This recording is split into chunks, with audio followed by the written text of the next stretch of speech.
Hello guys, welcome to my YouTube channel subject teacher. Guys, मैं आपको अपनी videos में 10th क्लास का मैथ्स फुल कोर्स कराऊंगा। और गाइस, आपको 10th क्लास का मैथ्स पढ़ना है तो इस चैनल को सब्सक्राइब कर लीजिए ताकि आपको मेरी वीडियोस टाइम टू टाइम मिलती रहे। तो गाइस, आज हम शुरू कर रहे हैं एक्सरसाइज 9.1 चैप्टर 9। ठीक है, एप्लीकेशन ऑफ ट्रिग्नोमेट्री। तो गाइस, ये चैप्टर 9 कराने से पहले गाइस आपको ना जो चैप्टर 8 है ना ट्रिग्नोमेट्री, वो आता होना चाहिए। ठीक है, और अगर वो नहीं भी आता ना, पर अगर वो आता होगा तो बहुत अच्छा परफेक्ट ही समझ आएगा आपको। ठीक है, अगर वो नहीं भी आता तो आपको ये वाले फॉर्मूलाज लर्न होने चाहिए जो मैंने आपको application sorry introduction of trigonometry में कराए थे। Sine theta, cos theta, tan theta. Sine theta का फॉर्मूला क्या होता है? परपेंडिकुलर अपॉन में hypo. cos theta base upon में hypo. tan theta perpendicular upon में बेस। ठीक है, जो मैंने आप मेरी क्लास देख लो, चैप्टर 8 की पहली क्लास हुई है। ठीक है, उसमें मैंने फॉर्मूला समझाए थे आपको। ठीक है, ये फॉर्मूलाज आपको लर्न होने चाहिए। ठीक है, साइन थीटा क्या होता है 1/कोसेक थीटा, ये सब मैंने समझा हुआ है आपको। ठीक है, ये फॉर्मूलाज कैसे आए। साइन थीटा क्या होता है? परपेंडिकुलर अपॉन में hypo. cos theta base upon में hypo. tan theta perpendicular upon में बेस। ठीक है, तो ये सब आपको लर्न होने चाहिए इस चैप्टर के लिए, वरना चैप्टर बिल्कुल भी नहीं हो पाएगा आपसे। ठीक है, और क्या लर्न होना चाहिए इसमें? इसमें होना चाहिए और ये ट्रिग्नोमेट्रिक रेशियोज। ठीक है, ट्रिग्नोमेट्रिक रेशियोज मेरी अलग से एक वीडियो भी बनी हुई है कि how to learn trigonometric ratios. ठीक है, वो भी आप देख सकते हो मेरे चैनल में जाके। ठीक है, तो ये गाइस, ये दोनों चीजें यूज होंगी। एक जो मैंने अभी आपको रजिस्टर दिखाया वो वाला फॉर्मूलाज, और ये ट्रिग्नोमेट्रिक रेशियोज, ये इस चैप्टर में होंगी ही होंगी यूज। ठीक है, तो अब हम देखते हैं क्वेश्चन फर्स्ट। ठीक है, क्वेश्चन फर्स्ट कह रहा है कि a circus artist is climbing a 20 metre long rope. ठीक है, यहाँ तक कह रहा है कि a circus artist is climbing 20 metre long rope which is tightly stretched and tight from the top of vertical pole to the ground. ठीक है, मैं समझाता हूँ क्या कह रहा है। कह रहा है जैसे कह रहा है कोई वर्टिकल पोल है। ठीक है, कोई ये वर्टिकल पोल है। ठीक है, उस पोल पे कह रहा है कि हमारा सर्कस आर्टिस्ट है ना, वो क्लाइम कर रहा है 20 मीटर लॉन्ग रोप। ठीक है, रोप हमारी ऐसे बनी हुई है। ठीक है, वो उसके ऊपर चढ़ रहा है ऐसे एक सर्कस आर्टिस्ट, वो इस वर्टिकल पोल पे बंधी हुई है। ठीक है, यहाँ तक ये कह रहे हैं from the top of the vertical pole to the ground. Pole to the ground, ground पे मैंने बना दी। ठीक है, यहाँ से ऊपर जा रहा है वो। ठीक है, फाइंड द हाइट ऑफ पोल। कह रहा है कि पोल की हाइट निकालो, एक तो ये निकालना है हमें। ठीक है, find the height of pole if the angle made by the rope. Angle made by the rope, ये रोप है हमारी, ये हमारा वर्टिकल पोल है, वर्टिकल पोल। ठीक है, तो ये हमारी रोप है। तो कह रहा है कि if the angle made by the rope with the ground level is 30 degree. जो ग्राउंड है ना, ये हमारा ग्राउंड होता है जिस पे बन रहा है। तो ये कह रहा है कि जो ये रोप है ना, वो 30 डिग्री एंगल बना रही है ग्राउंड से। तो मैंने इतना बना दिया। ठीक है, फिर कह रहा है find the height of pole. Height of pole निकालनी है, बस हमें ये निकालना है। अब देखो ये कितना इजी क्वेश्चन है, अब आप एक सेकंड में कर लोगे अगर आपको ये ट्रिग्नोमेट्रिक रेशियोज पता है और वो फॉर्मूलाज पता है। ठीक है, sign theta, cos theta, tan theta का। ठीक है, अब देखो कैसे यूज होंगी। देखो, सबसे पहले मेरे को पता है, इसको मैं सबसे पहले ट्रायंगल को नाम दे देता हूँ ए, बी और सी। ठीक है, अब मेरे को पता है, मेरे को दिया क्या हुआ है, मेरे को दिया हुआ है 20 मीटर लॉन्ग रोप है। देखो क्वेश्चन में लिखा हुआ है 20 मीटर लॉन्ग रोप। तो ये रोप कितनी हुई? 20 मीटर। ठीक है, रोप तो हमारी 20 मीटर हो गई। ठीक है, अब इसके बाद मुझे निकालना क्या है? ये निकालना है। अब मैं दिमाग से सोचूंगा कि मेरा इसमें ये तो हमारा परपेंडिकुलर है। देखो, जो वर्टिकल होता है ना, वो हमेशा परपेंडिकुलर होता है। वर्टिकल बोल बिल्कुल स्ट्रेट ऐसे होता है, स्ट्रेट परपेंडिकुलर। ठीक है, तो वो मुझे परपेंडिकुलर होता है। मैंने कहा कि एक ये हमारा परपेंडिकुलर है, एक ये हमारा हाइपो है। ठीक है, मैंने कहा इसके बीच में क्या रिलेशन होता है।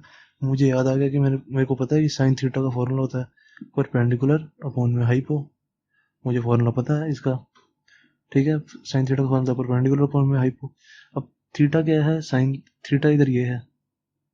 ठीक है, थीटा है 30 डिग्री। तो साइन थीटा की जगह मैं 30 डिग्री डाल दूंगा, बस अब क्वेश्चन खत्म हो गया बिल्कुल।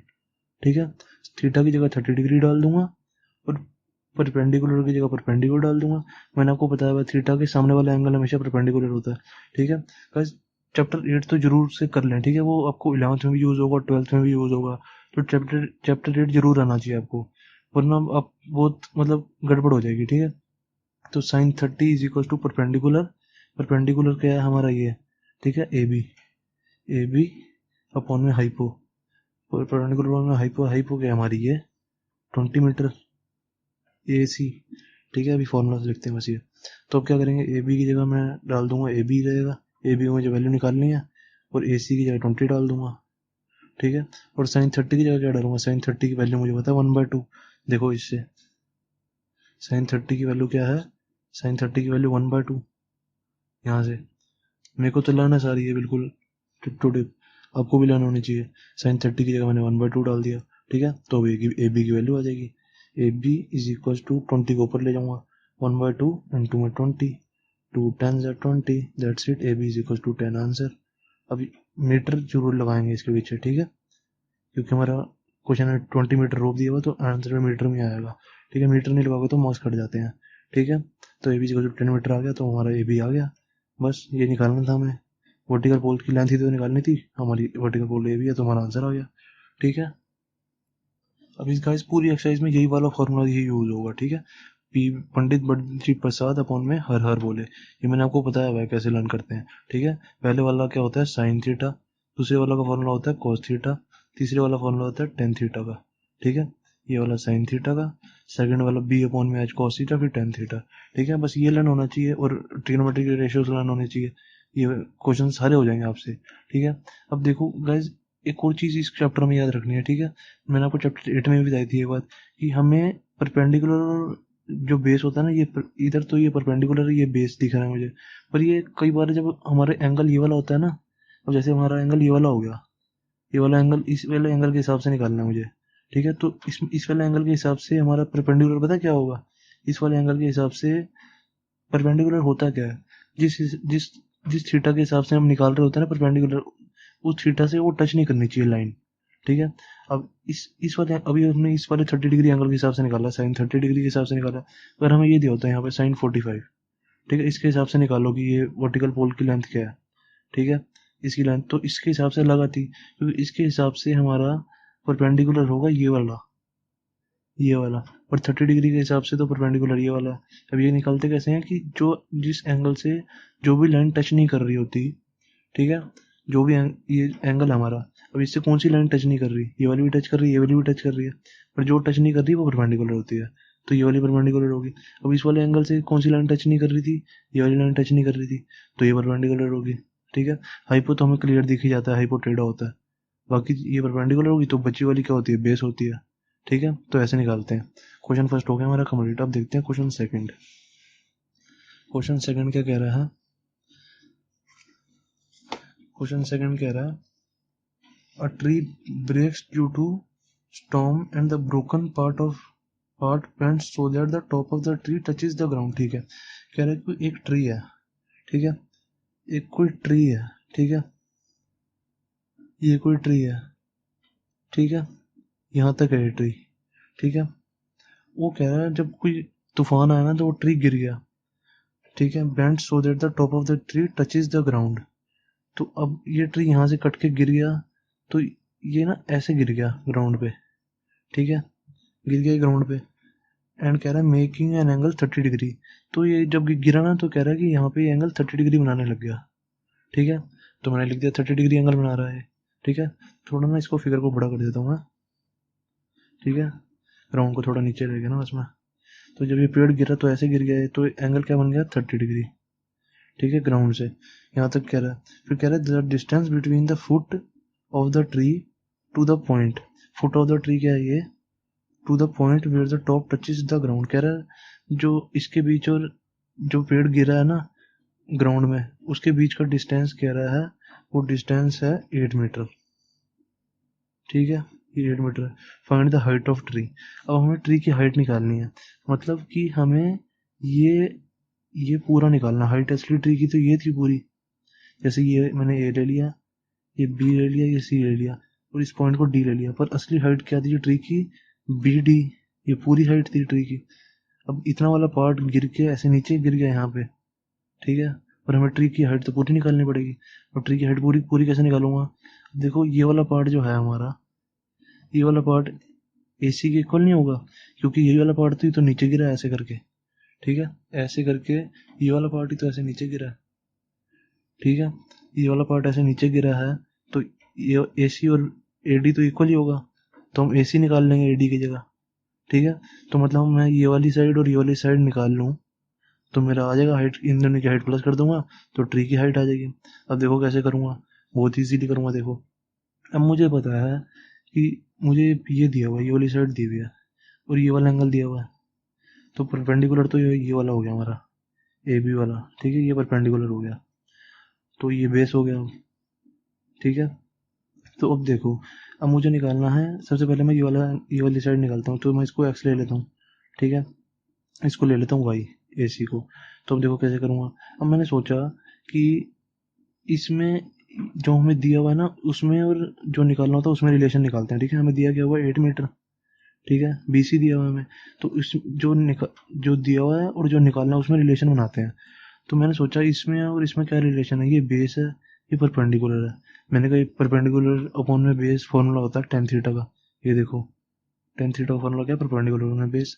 तो मैंने लिखा tan theta is equal to perpendicular upon में बेस। तो परपेंडिकुलर क्या है हमारा एक्स, और बेस क्या है हमारा 8, ठीक है। तो टेन थीटा भी क्या है हमारा 30 डिग्री। तो tan thirty is equal to कितना हो गया, एक्स बाय 8, ठीक है। सबसे पहले गाइस जब क्वेश्चन शुरू करेंगे ना, सबसे पहले लिखेंगे कि लेट ए बी, हमने इसको एक्स लिया है, तो सबसे पहले लिखेंगे let A B is equal to X और A C is equal to Y, ठीक है। हम हमेशा क्वेश्चन ऐसे करते हैं कि बोर्ड में किसी को कुछ नहीं आता, हमें उसको सब कुछ समझाना है, ठीक है, वरना वो नंबर काट लेता है, ठीक है। तो सबसे पहले लिखेंगे let A B is equal to X और A C is equal to Y. तो tan thirty is equal to X by 8 आ गया हमारा। अब टेन थर्टी क्या होता है, टेन थर्टी मुझे पता है 1/√3 होता है, 1/√3 होता है, चाहे आप देख लो, ये लो, tan thirty is equal to 1/√3, ठीक है। तो टेन थर्टी की जगह मैंने 1/√3 लिख दिया, is equal to X by 8, ऐसे कैसी। एक्स की वैल्यू मैं निकालता हूँ, सबसे पहले एक्स की वैल्यू क्या आएगी, एक्स इज इक्वल टू 8 ऊपर चला जाएगा तो कितना आ जाएगा 8/√3, ठीक है। अब गाइस एक चीज़ याद रख लो, कभी भी हम ना √3 को नीचे नहीं रखते, कभी भी हम √3 कभी भी डिनोमिनेटर में नहीं होता, चाहे कुछ भी हो, ठीक है, अच्छा नहीं लगता लिखा हुआ। तो सबसे पहले हम इस √3 को रैशनलाइज करेंगे। रैशनलाइज कैसे करते हैं, जब भी नीचे √3 हो ना, तो उसको √3 से मल्टीप्लाई कर देते हैं, ठीक है। जैसे अगर होता हमारा एक्स बाय √2 होता, तो मैं √2 इंटू √2 कर देता, √2/√2, ठीक है, ऐसे मल्टीप्लाई कर देते हैं। नीचे वाला जो टर्म होता है ना, उसको ऊपर नीचे दोनों तरफ मल्टीप्लाई कर देते हैं, ठीक है। तो अब इसको सॉल्व करेंगे, क्या आएगा, इज इक्वल टू 8√3 बाय, अब √3 इंटू √3 क्या होता है, मैंने आपको बताया था, रूट एक्स इंटू में रूट एक्स हमेशा एक्स होता है, ठीक है। तो √3 इंटू में √3 कितना होगा 3, ठीक है। तो √3 इंटू में √3 3 हो गया, तो ये होगी हमारी 8√3/3, ठीक है। अब ऐसे ही वाई की वैल्यू निकालूंगा। अब वाई की वैल्यू कैसे निकालूंगा, अब मैं सोचूंगा सबसे पहले कि मेरे को अब जो दिया हुआ है और जो निकालना है उसके बीच में रिलेशन क्या बन रहा है, ये हमारा बेस है, ये हमारा बेस है और ये मेरा हाइपो है। तो मुझे याद आया, बेस अपॉन में हाइपो किसका फॉर्मूला होता है, ये देखो, बेस अपॉन में hypo cos theta, base upon में हाइपो कॉस थीटा, तो मुझे याद है cos theta is equal to base upon में हाइपो होता है। तो मुझे दिया हुआ है और जो निकालना है उसके बीच में रिलेशन क्या हो रहा है, बेस और हाइपो, बेस अपॉन में हाइपो, ठीक है। तो मैं इसको लिख दूंगा cos 30 degree is equal to base upon में हाइपो। तो बेस अपॉन में हाइपो क्या आएगा, हमारा बेस क्या है हमारा 8 मीटर, अपॉन में हाइपो हमें निकालनी है वाई, ठीक है। तो ये ऐसे हो जाएगा। अब cos 30 की वैल्यू क्या होती है, cos 30 की वैल्यू होती है हमारी √3/2 इज इक्वल टू 8/y। तो y कितना आ गया हमारा, तो इस y को इस क्रॉस मल्टीप्लाई कर देंगे ना, ऐसे ऐसे क्रॉस मल्टीप्लाई कर देंगे तो y इस साइड चला जाएगा, क्या आ जाएगा ये √3/2 y इज इक्वल टू 8, ठीक है, ये आ गया हमारा। तो y क्या आ जाएगा, यहाँ से y आ जाएगा y इज इक्वल टू 8, 2 को ऊपर ले जाएंगे, 8 इंटू 2 डिवाइड बाई √3, ठीक है। ये आ गया हमारा 8, कितना आ गया ये आ गया हमारा 8 2 16, y इज इक्वल टू 16/√3, ठीक है, ये आ गया हमारा। अब मैंने कहा √3 के नीचे नहीं लिखते हम कभी भी, ठीक है, तो √3 से √3 को मल्टीप्लाई कर देंगे, ऐसे हम शम कर देते हैं, ठीक है। तो ये कितना आ गया, y is equal to 16√3, y √3 into √3 कितना हुआ 3, ठीक है। अब देखो हमारी x की वैल्यू भी आ गई, x की वैल्यू क्या आई थी हमारी, x थी है, और y की वैल्यू भी आ गई। अब हमें निकालना क्या, हाइट ऑफ ट्री, तो एक्स और वाई को प्लस कर देंगे, मैंने आपको बताया था इन दोनों को प्लस कर देंगे तो हाइट ऑफ ट्री आ जाएगी। तो हाइट ऑफ ट्री क्या हो जाएगी, is equal to x plus y. तो एक्स कितना है हमारा, 8√3/3 प्लस y कितना है 16√3/3। तो कितना हो जाएगा, एलसीएम ले लो, खत्म हो गया क्वेश्चन।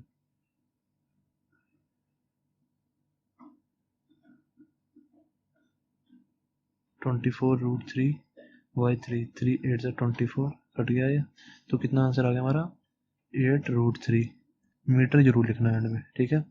x + y = 8√3 आंसर, ठीक है। दैट्स इट, इजी था क्वेश्चन ये, ठीक है। तो गाइस अब हम देखते हैं क्वेश्चन थर्ड। क्वेश्चन थर्ड का कह रहा है हमारा, कह रहा है कि contractor plans to install 2 slides, ठीक है। कह रहा है कि एक कोई कॉन्ट्रैक्टर है, वो प्लान करता है कि 2 स्लाइड्स बनाए पार्क में। जैसे वो स्लाइड्स नहीं होती हमारी, जो हम जो झूला झूलते हैं ऐसे, जिसपे सीढ़ी लगी होती है और ऐसे होता है वो। कह रहा है ऐसी 2 स्लाइड्स बनाने को सोच रहा है, ठीक है।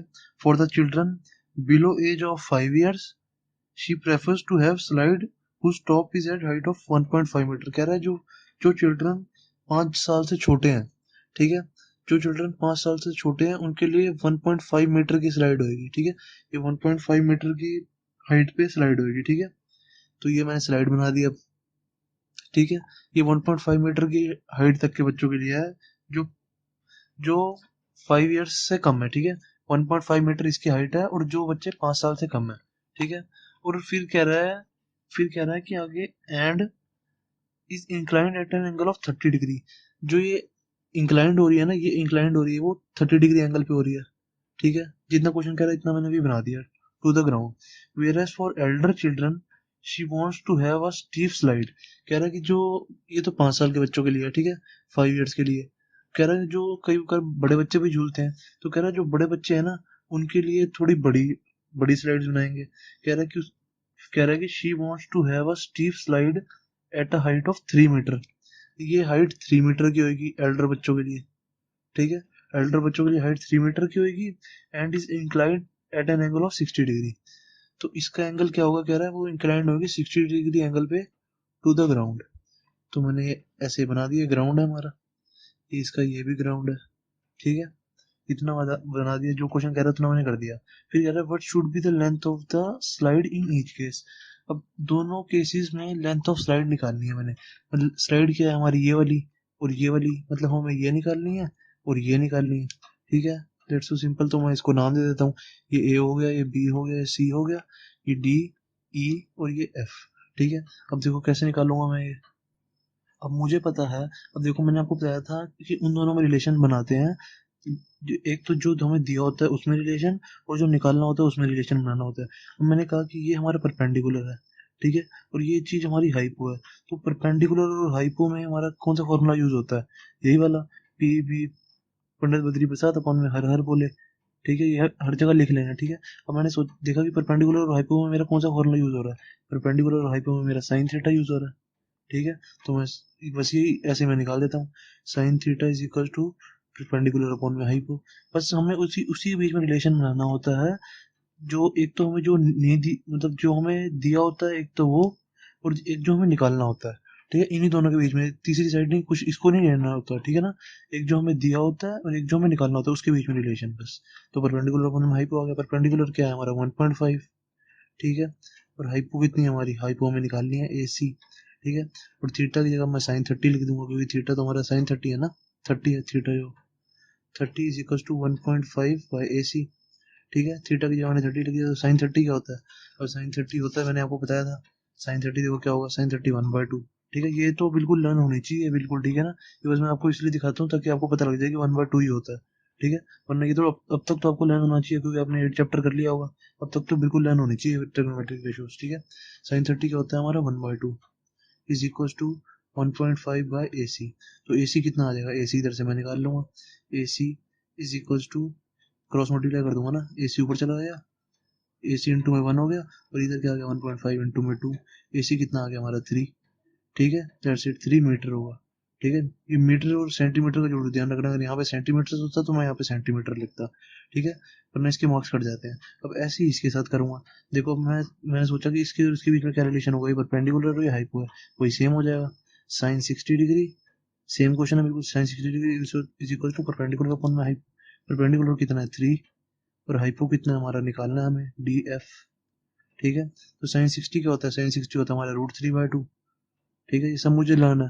अब आपको तो ये देख लो, साइन 60 √3/2 है, देख लो साइन 60 √3/2, ठीक है। तो √3/2 इज इक्वल टू 3/df। अब df क्या आ जाएगा हमारा, क्रॉस मल्टीप्लाई कर दूंगा मैं, ठीक है। ऐसे क्रॉस मल्टीप्लाई हो जाता है, df ऊपर चला जाएगा, df इंटू में √3 इज इक्वल टू 3 इंटू 2, 2 ऊपर चला जाएगा, 3 इंटू में 2 इज इक्वल टू 6। तो ये क्या आ गया, df is equal to df into में √3 इज इक्वल टू 6। तो df क्या आ गया हमारा, df इज इक्वल टू 6/√3, ठीक है। इतना हो गया हमारा। मैंने आपको क्या बताया था, कभी भी √3 नहीं लिखना डिनोमिनेटर में, तो इसको रैशनलाइज कर देंगे, √3 अपॉन में √3 से मल्टीप्लाई, तो क्या आ गया हमारा 6√3 डिवाइड बाई 3, 3 से 2 कट गया ये, तो आंसर में क्या आ गया 2√3।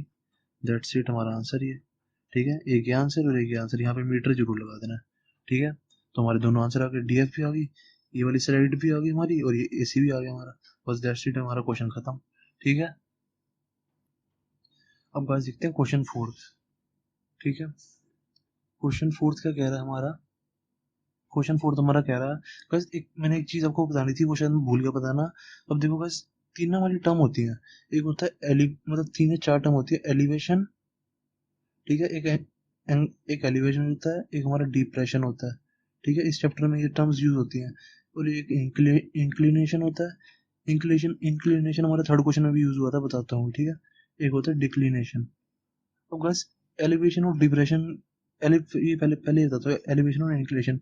एलिवेशन होता है जैसे हम इस पॉइंट से हम कहीं देख रहे हैं, जैसे ये कोई टावर है, ठीक है, ये कोई टावर है, ठीक है। इस हम नीचे ग्राउंड से जब किसी पॉइंट को देख रहे हैं ना ऊपर, तो होता है एलिवेशन, ठीक है, होता है एलिवेशन, एंगल ऑफ एलिवेशन, मतलब एलिवेशन एंगल है, ठीक है। ये होता है हमारा angle of elevation, angle of elevation, ठीक है। ये बहुत आसान है, कोई दिक्कत नहीं होगी। जो हम नीचे से देख रहे होते हैं ना ऊपर टावर की तरफ, वो होता है एंगल ऑफ एलिवेशन, नीचे जो एंगल बनता है, ठीक है। और उसी को जो एंगल ऑफ इंक्लिनेशन भी कहते हैं, ठीक है ना। एंगल ऑफ एलिवेशन और एंगल ऑफ इंक्लिनेशन एक ही बात है, और ये भी एक ही बात है, डिप्रेशन और डिक्लिनेशन। और डिप्रेशन और डिक्लिनेशन क्या होता है, जैसे देखो, अब हम ये कोई टावर पे खड़े हैं, ऊपर खड़े हैं, ठीक है। अब हम ये कोई टावर पे खड़े हैं और हम नीचे कहीं जमीन पे देख रहे हैं, ठीक है। अब हम नीचे कहीं कोई ये पॉइंट है, यहाँ पे कोई पत्थर पड़ा है, यहाँ पे हम उस टावर से इस पत्थर पे देख रहे हैं, तो ये कोई एंगल बनेगा हमारा, ये हमारा एंगल बनेगा।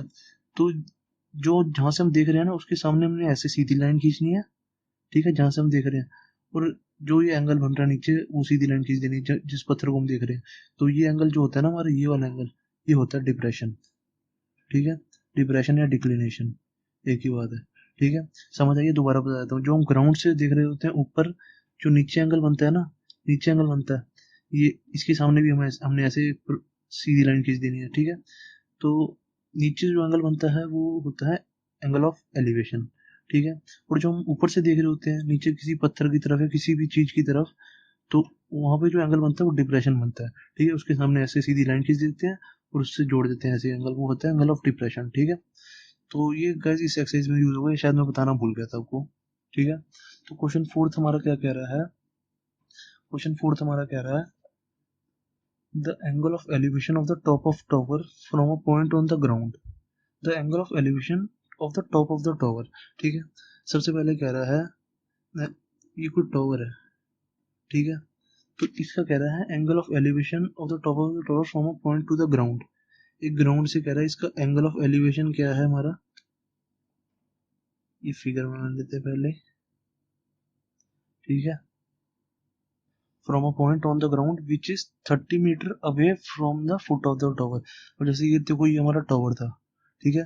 कह रहा कोई पॉइंट है ग्राउंड पे, वो जो टावर का जो फुट है ना उससे 30 मीटर अवे है, तो हमने ये लाइन खींची, उसको कह दिया 30 मीटर, ठीक है। ये टावर का फुट है और उससे जो पॉइंट है उसकी कह रहे हैं दूरी 30 मीटर है, ठीक है। तो कह रहा है कि away from the foot of the tower is 30 degree.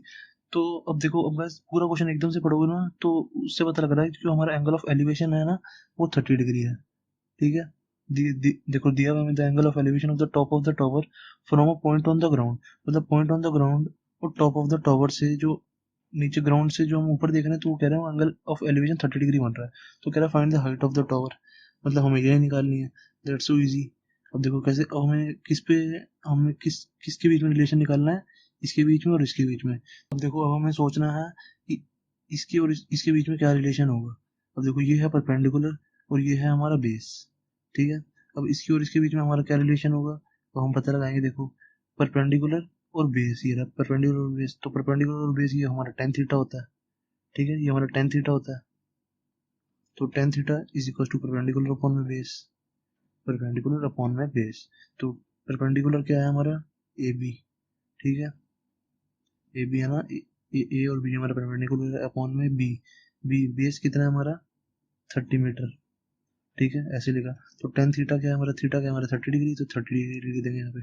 Ten 30 degree is equal to A B upon में 30, ठीक है। अब देखो टेन 30 क्या होता है, टेन 30 मुझे पता है 1/√3 होता है, ठीक है। टेन 30 की जगह मैं 1/√3 लिख दूंगा, is equal to A B by 30। तो ए बी कितना हो गया हमारा, ए बी हो जाएगा यहाँ से, ए बी 30 ऊपर ले जाएंगे हम, 30 ऊपर ले जाएंगे तो क्या हो जाएगा 30/√3। अब रूट नीचे रूट में लिखना, मैंने बताया था आपको, तो रैशनलाइज कर देंगे, ठीक है। तो क्या आ गया 30√3, A B is equal to 30√3/√3 into √3, 3 10 30। तो क्या आंसर आ गया हमारा 10√3। दैट्स इट, ये हमारा आंसर है, ठीक है।